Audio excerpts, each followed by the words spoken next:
Villeurbanne pour le choc du jour entre l'Asvel sans Pastre et Limoges sans Aucancet. Une équipe de Limoges restant sur 3 défaites consécutives, dont 2 en championnat. 3 défaites importantes, relativement malvenues, mais oui, on va essayer d'arrêter ça ce soir, d'autant qu'on a un bon calendrier retour et qu'on doit en profiter. Ça vous fait quelque chose de jouer contre votre ancien club? Évidemment, on passe pas 7 ans quelque part sans laisser un peu quelque chose, mais je veux dire, c'est un match qu'il faut aborder comme les autres. Ça fait plaisir de revenir. C'est le haut du pavé français l'un contre l'autre.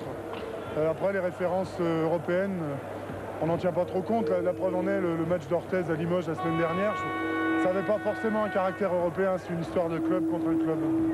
Et comment vous abordez-vous ce match-là? Assez tendu. Contre votre frère? Pas contre mon frère spécifiquement, mais contre son équipe. Ouais. Beugnot tendu à l'image de son équipe, contrée d'entrée par une équipe de Limoges super motivée.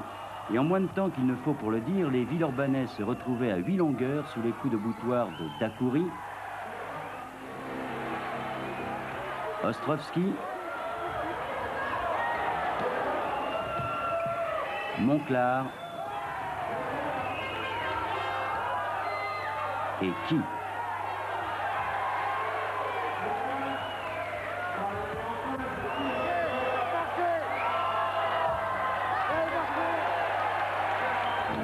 Mais l'Asvel en a vu d'autres et ses récentes victoires en Coupe d'Europe dans sa salle contre les Espagnols de Badalone et les Soviétiques de Moscou lui a donné une certaine confiance.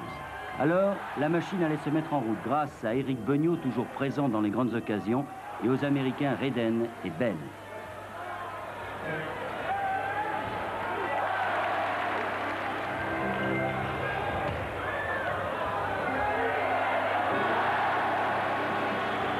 Le match devenait équilibré, mais surtout intense et d'un très haut niveau style Coupe d'Europe. Seule préoccupation, les arbitres qui faisaient l'unanimité contre eux et les joueurs avaient grand mérite de garder leur calme, contrairement aux spectateurs. Dans la tourmente, toujours par Redden, Villeurbanne se détachait pour atteindre la mi-temps avec une avance confortable de 11 points. Ici, s'il y a Bell ou Beugnot, on essaie de monter dessus. Greg, tu joues là, vite, tu joues de ce côté-ci, d'accord? Ce qui est important, c'est d'être maître ici, c'est là le problème. Allez, viens, mets-toi là.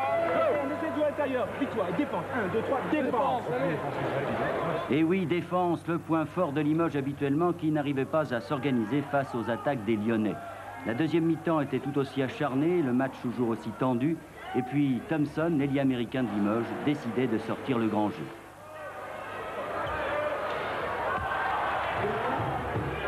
Après un intermède de Bell, 4 tirs sur 5 à 3 points pour Thompson, et revoilà Limoges sur les talons de Villeurbanne.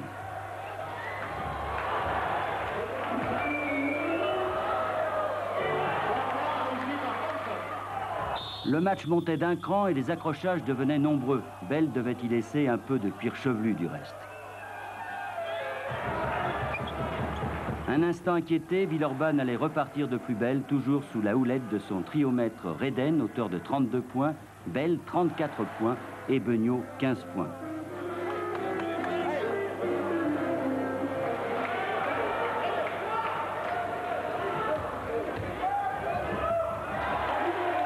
Il terminait à 100 à l'heure malgré quelques réactions bien timides de Limoges.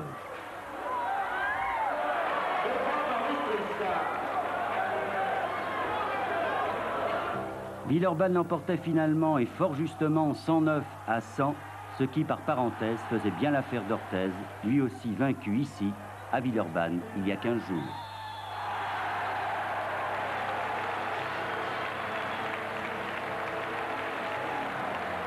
Je crois que toutes les équipes, à un moment ou à un autre d'une saison, traversent une période difficile et c'est celle qui négocie bien à cette période qui va réagir et pour poursuivre son championnat. Villeurbanne l'a bien eu, cette période. Nous, on l'a. Bon, Orthez l'aura peut-être. Monaco l'a eu aussi. Le Racing l'a eu. Bon, on attend que ça se passe, quoi. Donc, chez nous, on joue mieux parce que, bon, on joue avec la hargne, on joue avec le cœur et maintenant, il faut absolument trouver cette hargne et cette envie de gagner à l'extérieur. Il faut absolument qu'on s'impose.